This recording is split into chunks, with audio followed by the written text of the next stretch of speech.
그리스도의 묶으신 사랑이라고 하는 제목으로 말씀의 은혜를 나누죠. 모두 김장하셨는지 모르겠습니다. 갈수록 사 먹는 게 더 맛있더라고요. 그래서 김장하고 몸살나기도 하고 또 김장을 하는 그런 시대의 풍조도 자칫하면 얼마 후에는 사라지겠다 하는 생각을 갖습니다마는 저는 김장할 때마다 무척 흥분하기도 하고 무척 좋아했던 어린 시절이 있습니다. 그 김치 막 버무려서 그 생김치를 먹는 게 저에게는 김장할 때 무척 큰 낙이었습니다. 어머니께서 김장한다 그러면은 옆에 앉아가지고 얼마나 많이 그 김치를 먹었는지 모르겠습니다. 작년 우리 교회에서도 김장을 우리 마당에서 분열홀에서 한껏 했었죠. 그때도 김장김치를 얼마나 많이 먹었는지 제 배는 알고 있습니다. 크게 저녁에 배탈이 나서 사실 고생을 했었습니다. 김장을 하다 보면 김칫솔을 위해 썰던 무가 너무 작아져서 그것을 더는 썰지 못해서 한쪽에다가 밀어두죠. 버무려둔 양념이 있기 때문에 그 조각난 무들을 그저 아까워서 버무려 두는데 이것이 깍두기가 되었습니다. 지금이야 일부러 깍둑깍둑 썰어서 예쁘게 모양낸 사각진 깍두기를 우리가 먹고는 있습니다만은 예전에는 그냥 갈다가 더는 못 썰고 더는 갈아지지 않는 그 무의 끄트머리들, 그것이 깍두기가 시작됐던 까닭이죠. 이로 인해서 유래된 깍두기의 다른 뜻이 있죠. 어떤 뜻인가요? 어떤 게임이나 어떤 경기를 할 때에 실력이 없고 실력이 모자르면 야 너는 깍두기나 해 해서 숫자가 모자른 쪽에 약간 불리한 쪽에다가 덤으로 넘겨주는 아이, 그런 아이를 우리가 깍두기라고 이야기를 합니다. 우리 성도님들께서는 어린 시절 가위바위보 해가지고 너 우리 편 이렇게 대장 노릇을 많이 했습니까? 아니면은 깍두기를 많이 하셨습니까? 너는 깍두기나 해라고 하면 창피하죠. 그리고 섭섭하기도 합니다만은 그래도 내가 깍두기인데 그 팀이 이겼다. 그러면은 얼마나 기분이 좋은지 모르겠습니다. 나는 잘한 것이 없고 나는 실력이 모자른데 잘하는 팀에 묶여서 그 잘한 팀이 만들어낸 결과를 함께 누리는 것. 그것은 기쁨이죠. 그리고 그것은 복입니다. 우리가 바로 깍두기 같습니다. 우리는 다 깍두기 같아서 모자르고 잘한 것이 없는데 하나님께서 우리를 하나님의 자녀로 묶어주셔서 하나님께서 이루시고 만들어진 그 결과를 너의 결과다라고 선물로 주는 것, 이것을 기독교에서는 은혜라고 이야기합니다. 하나님께서는 우리를 은혜로 다스리시고 은혜로 붙잡아 주십니다. 깍두기 같은 우리 인생 결코 하나님은 포기하지 않으시고 끝까지 붙잡을 것이라고 약속하십니다. 오늘 본문 8장 39절, 높음이나 깊음이나 다른 어떤 피조물이라도 우리를 우리 주 그리스도 예수 안에 있는 하나님의 사랑에서 어떻다고요? 끊을 수 없다. 그러나 인생을 살다 보면 하나님의 사랑을 끊어내고자 하는 위협과 두려움들이 우리 인생 가운데 놓여져 있습니다. 35절에 누가 우리를 그리스도의 사랑에서 끊으리요? 환난이나 곤고나 박해나 기근이나 적신. 여기서 적신은 벌거벗은 그러한 가난을 이야기합니다. 위험이나 칼, 폭력, 폭행, 죽음으로 위협하는 모든 것들을 포함하는 것이죠. 우리의 삶에는 우리를 위협하고 자칫 하나님의 사랑에서 나 끊어지는 것은 아니야 라는 현실들이 우리 가운데 놓여져 있는 것도 사실입니다. 서울에는 한 20여 개의 한강 교량 다리들이 있는데요. 거기에는 75개의 SOS, 생명의 전화가 설치되어 있다고 합니다. 아시는 것처럼 우리나라는 경제협력개발기구 OECD 가입 회원 국가 중에 자살률이 1위이죠. 생명의 전화를 거기다가 둔 까닭은 자살을 시도하는 사람이 마지막이라도 잡을 지푸라기로 그 생명의 전화를 설치해 두었습니다.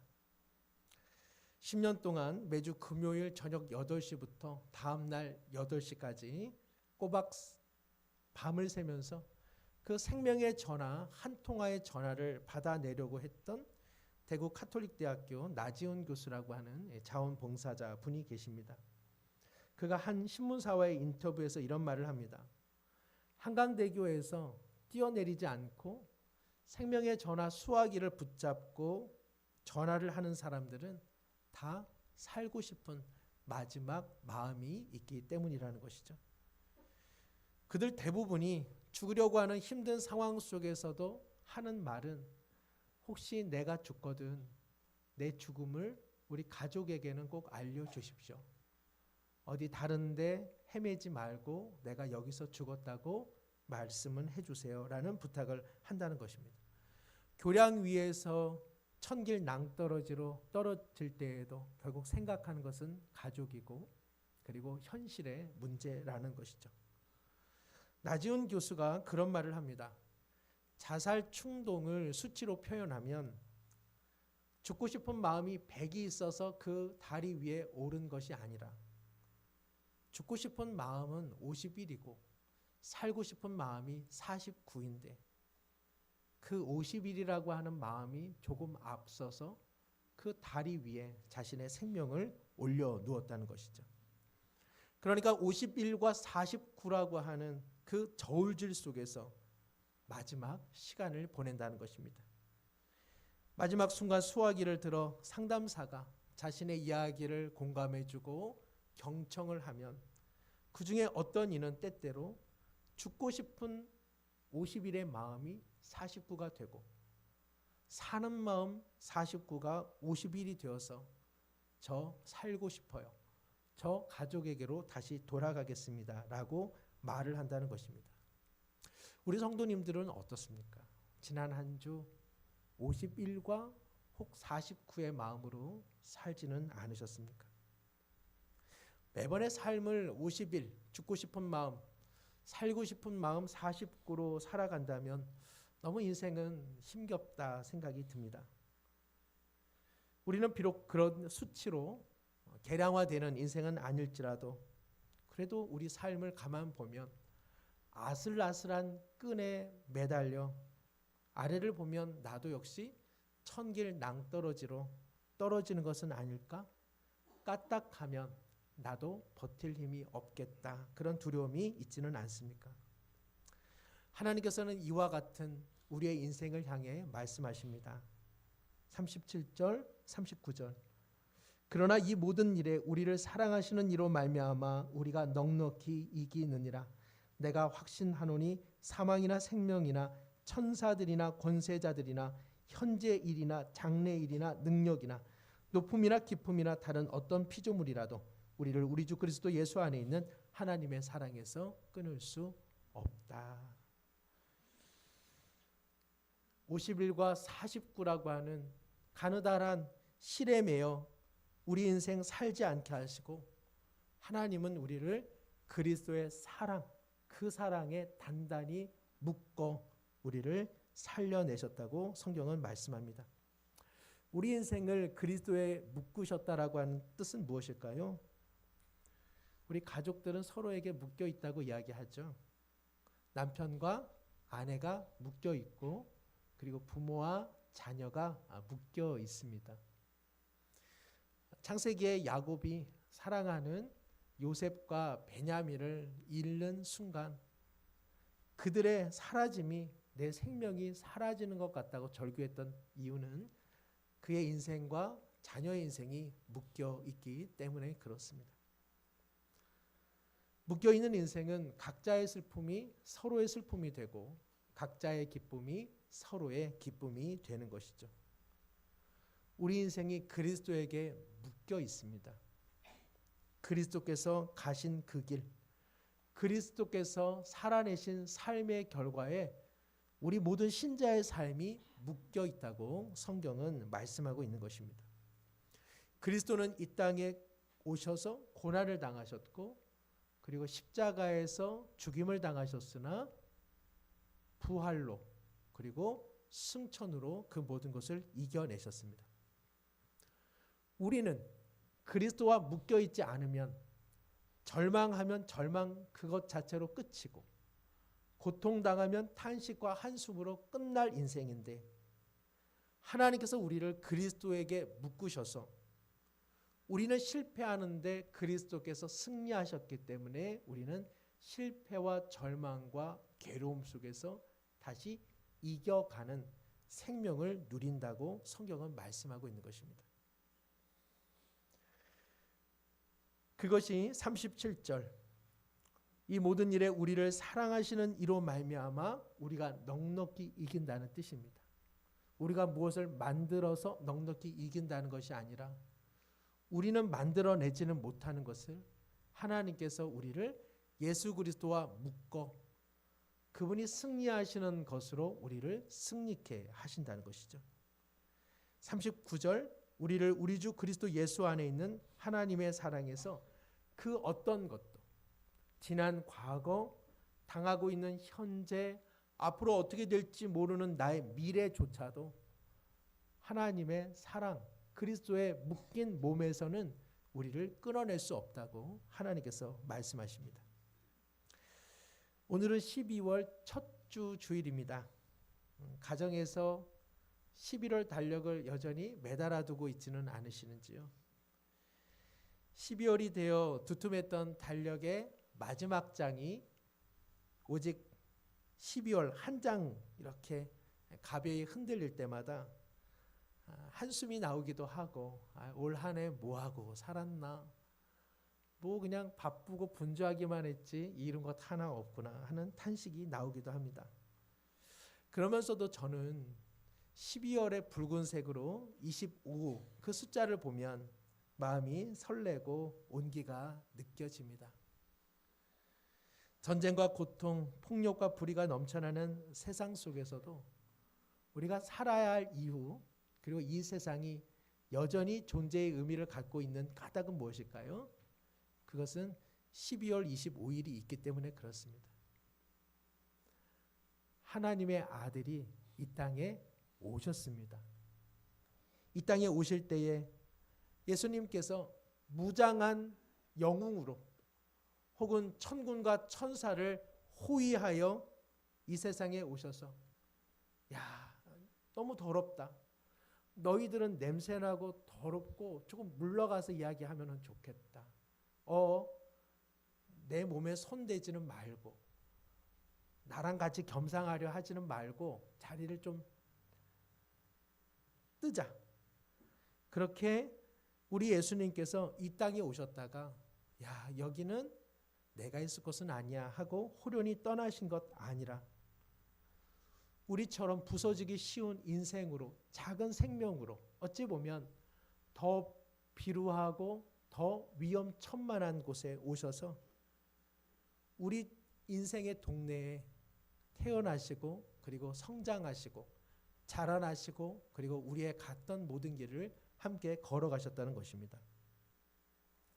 이것이 우리가 이 땅에서 사는 존재의 의미이고 그리고 이 지구가, 이 땅이 여전히 살만한 곳인 까닭이 여기에 있습니다. 왜 예수님은 부서지기 쉽고 낡아지는 몸으로 오셨을까요? 왜 하나님께서는 예수님을 다 큰 장성한 인생으로 오시자마자 구원 사역을 하는 인생이 아니라 그처럼 우리처럼 동일한 몸 그리고 가난하고 비참한 인생으로 시작하게 하셨을까요? 긴 침묵이라고 하는 짧은 연극이 있습니다. 시간적으로는 마지막 종말의 때에 수많은 사람들이 하나님의 보좌가 있는 광장 앞에 모입니다. 대부분의 사람들은 하나님 앞에서 말 한마디를 하지 못합니다. 그분의 거룩함과 그분의 광명 가운데에 모두들 몸을 움츠리고 있습니다. 그런데 사람들이 이곳저곳에서 작게나마 불평을 합니다. 하나님께서 우리를 심판하실 자격이 실제 있어? 그분이 저 세상에서 산다는 것이 무엇을 의미하시는지 알기나 해? 여기 와보니까 뭐 광명하고 영광이고 우리가 살았던 인생과는 전혀 딴판이야. 그런 하나님께서 우리를 심판하신다고? 나는 그것을 인정할 수 없어. 어느 한 여인이 절규하듯 말합니다. 저는 유대인으로 태어나 나치 수용소에서 가족을 모두 잃고 고문과 고통으로 살아온 삶만이 제게 남겨져 있습니다. 다른 한 젊은 남자 역시 자신의 목 부위에 있는 칼날을 접어 내려뜨리고 자신의 흉측한 밧줄 자국을 내보입니다. 저는 아무런 죄도 저지르지 않았습니다. 다만 제가 흑인이라는 이유로 저는 따돌림을 당했고 그리고 혐오를 당했습니다. 그때 눈이 시퍼렇게 멍이 들고 임신을 해서 배가 부른 한 소녀가 울며 말합니다. 저는 강제로 임신을 당하였고 저와 아기를 누구도 책임지지 않습니다. 그러자 하나 둘씩 광장에 모인 여러 사람들이 자신들이 당한 고통과 비참함이 무엇인지 그리고 과연 하나님께서 우리네 인생을 얼마나 아시며 심판할 자격이 과연 있는가 목소리가 높아지기 시작합니다. 그리고 그들은 결론을 내립니다. 하나님도 세상에 한번 보내보자. 고통을 겪는 인간이 되게 하자. 세상이 경멸하는 인종이 되게 하자. 출생부터 의심을 받게 하자. 고된 몸을 갖고 삶을 살아가는 것이 얼마나 힘겨운 것인지 깨닫게 하자. 가족과 이웃들에게도 정신병자처럼 취급받아 버림받게 하자. 믿었던 친구와 이웃에게 배신을 당하게 하자. 불의한 재판관을 만나 억울함이 무엇인지 알게 하자. 멸시와 비웃음, 혐오와 학대를 당하게 하고 몸에 수치를 입히게 하자. 마지막 삶의 순간 속에서도 철저히 혼자 아무 위로도 받지 못하게 죽게 하자. 그리고 그가 죽었을 때에도 지나가는 사람들이 저거 깝죽대다가 지 죄값으로 죽은 거야. 이렇게 만들어 버리자. 이 같은 결정을 내릴 쯤에 사람들 속에 갑자기 긴 침묵이 흐릅니다. 그리고 그 긴 침묵 이후에 그들 마음에 하나의 깨달음이 생겨납니다. 이미 하나님께서는 오래전에 그 일을 하셨다는 것이죠. 하나님께서는 자신의 한 아들 그리스도를 이 땅에 몸으로 보내어 그들이 말했던 그 모든 고통과 죽음을 경험하게 했었던 것입니다. 하나님께서 예수 그리스도를 영혼으로 세상에 보내지 않으시고 몸으로 보내신 까닭은 무엇입니까? 몸으로 살아야만 하는 우리를 예수 그리스도의 몸에 묶어 예수 그리스도께서 그 고난을 이기시고 부활하신 그 결과를 우리 몸이 갖게 하시기 위함입니다. 누구도 예수 그리스도께서 몸으로 오셔서 그 모든 것을 감당함으로 누구도 예외 없이 누구도 차별받지 않게 하시기 위하여 하나님께서는 예수님을 몸으로 보내주신 것입니다. 예수님은 인생의 눈물과 고통과 한숨과 죄의 유혹과 실패로 살아가는 그 어려움이 무엇인지를 우리보다 더 잘 아십니다. 우리는 우리의 경험의 범주 속에서 고통을 이해하고 있지만 예수님은 우리로서는 경험해 보지 못한 고통의 그 무적행, 그 끝을 알 수 없는 고통의 깊이까지 경험했기 때문에 그렇습니다. 그러므로 예외가 없습니다. 내 고통이 하나님의 은혜의 범위 밖에 있다는 것은 전혀 없는 것입니다. 우리가 죄와 그 유혹과 싸워서 이기는 것은 나의 거룩한 다짐이나 종교적 열심으로 되는 일이 아닙니다. 그리스도께서 죄와 싸워 이기셨기에 그 결과를 하나님께서 우리에게 묶어 우리로 하여금 이겼다고 선포해 주시는 것입니다. 로마서 6장 14절에 바울은 이렇게 기록하고 있습니다. 죄가 너희를 주장하지 못하리니 이는 너희가 법 아래 있지 아니하고 은혜 아래 있습니다. 죄에 대한 값은 언제나 하나님의 심판과 죽음뿐입니다. 죄는 언제나 이 고소장을 가지고 우리에게 들이밉니다. 너의 어제를 알고 너의 오늘을 알고 너의 내일을 안다. 그러나 하나님께서는 죄가 갖고 온 고소장을 전혀 접수하지를 않으십니다. 왜요?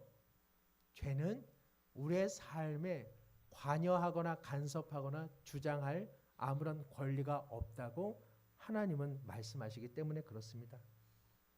내 백성은 내가 은혜로 다스린다. 이것이 바로 하나님의 자녀된 인생의 특권입니다. 하나님께서 은혜로 다스리니 그러면은 내가 저지르고 싶은 죄 마음껏 저질러도 되겠다? 그런 것은 없습니다. 하나님의 은혜는 때때로 몽둥입니다. 내가 나의 자녀다운 인생 되게 하도록 나는 실패하지 않고 몽둥이를 들더라도 너를 하나님의 온전한 자녀 만들게 할 거야. 죄는 우리를 포기하지만 하나님의 은혜는 우리를 포기하지 않는다는 것입니다. 어떤 분께서 다니는 회사에서 열심히 노력해서 인정을 받았습니다. 최선을 다해 일하였고 성과도 냈죠. 그 회사 대표도 그 시간마다 그 직원을 칭찬해 주었습니다. 어느 정도 직급이 오를 때에 주위에서 사장님 물러나시면 당신이 그 대표 자리를 얻게 될 것 같습니다. 여러 사람이 이야기하다 보니 자기도 그런 마음을 갖게 된 것이죠. 그런데 어느 날 그 대표의 뒤를 이어 나타난 사람, 그것은 아들이었습니다. 왜 아들이 그 기업을 받았을까요? 아들은 일하는 사람이 아니었기 때문에 그렇습니다. 일을 하는 사람에게 칭찬이 돌아갈 수 있고 대가가 들어갈 수 있고 직위가 돌아갈 수는 있습니다. 그러나 사장이 아들처럼 다 주지는 않습니다. 여기에 일을 하는 사람과 자녀의 차이가 있는 것입니다. 우리는 하나님과 일하는 관계로 서 있지 않습니다. 만약 우리가 하나님과 일하는 관계로 서 있다면 하나님이 우리에게 주시는 것은 일한 것만큼의 칭찬과 일한 것만큼의 대가입니다. 그러나 우리가 하나님과의 관계에 있어서 자녀로 서 있으면 하나님은 우리가 일한 것의 대가로 무엇을 주지를 않으십니다. 하나님은 일한 것이 없는데 자신의 전부를 내어주시고 자신의 생명을 내어주십니다. 우리 성도님들 똑같지 않습니까? 자녀를 일하는 사람처럼 대하십니까? 일하는 사람보다 성실하지 못하고 일하는 사람보다 열심 내지 못하는데도 부모는 자녀이기 때문에 다 줍니다. 하나님과 우리의 관계를 일하는 사람의 관계로 오인하여 신앙생활을 하면 거기에 공로의식이 있고 거기에 비난과 비판의식이 있고 그리고 자기의 잘난의식이 있습니다. 그러나 그는 하나님의 자녀는 아닙니다. 내가 못났는데 못난 자의 아버지가 되어주시는 하나님을 안다면 그것이 바로 신앙이라고 말씀드릴 수 있습니다. 우리가 하나님께 뭘 받고 있는 것은 잘해서 받는 게 없습니다. 대가로 받는 것이 아닙니다. 하나님께서 못났는데 깍두기 같은데 우리를 그리스도에 묶으셔서 그리스도가 이루시고 있는 모든 은혜의 결과를 우리에게 주고 계시는 것입니다.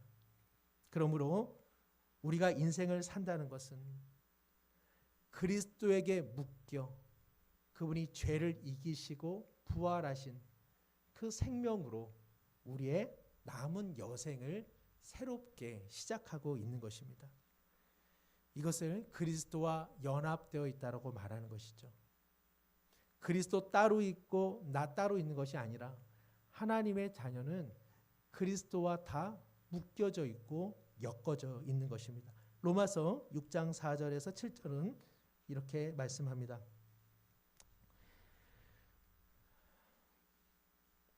그러므로 우리가 그의 죽으심과 합하여 세례를 받음으로 그와 함께 장사되었나니 이는 아버지의 영광으로 말미암아 그리스도를 죽은 자 가운데서 살리심과 같이 우리로 또한 새 생명 가운데서 행하게 하려 함이라. 만일 우리가 그의 죽으심과 같은 모양으로 연합한 자가 되었으면 또한 그의 부활과 같은 모양으로 연합한 자도 되리라. 우리가 알거니와 우리의 옛사람이 예수와 함께 십자가에 못 박힌 것은 죄의 몸이 죽어 타시는 우리가 죄에게 종노릇 하지 아니하려 함이니 이는 죽은 자가 죄에서 벗어나 의롭다 하심을 얻었음이라. 아멘.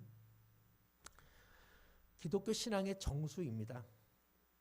우리를 그리스도와 묶어 하나님은 살려내신 것이고, 그리고 그리스도와 묶어 죄에 대한 용서와 그리고 새 생명 가운데에서 새 삶을 살라고 말씀해 주십니다. 하나님께서 자기 아들 예수 그리스도와 묶어 우리 가운데 원하시는 앞으로의 삶을 바울은 새 생명의 삶이라고 이야기합니다. 새 생명의 삶은 종교적인 삶이 아닙니다. 더 종교적인 인생으로 살라는 것이 우리의 부르심이 아니라는 것입니다. 우리는 예수 그리스도를 믿는 믿음 안에 서면 그 다음 하는 일이 종교적인 그리스도인이 되는 것, 종교적인 사람이 되는 것입니다. 그런 것은 하나님께서 원하시는 것도 아니고 우리를 불러내신 까닭도 아닙니다. 생명이 충만한 인생으로 삶을 살라고 우리를 불러내셨습니다. 파이란이라는 한국 영화가 있습니다. 좋은 영화입니다. 삼류건달에 조폭 생활을 하던 주인공 강재라는 사나이가 있습니다. 그는 서류상 백난이라는 중국 여자의 남편이 되죠. 돈 몇 푼 받고 위장 결혼을 해준 것입니다. 그러던 어느 날 이 서류상만으로의 여인, 이 백난이라고 하는 중국 여인이 죽게 되어 부고 소식을 듣습니다.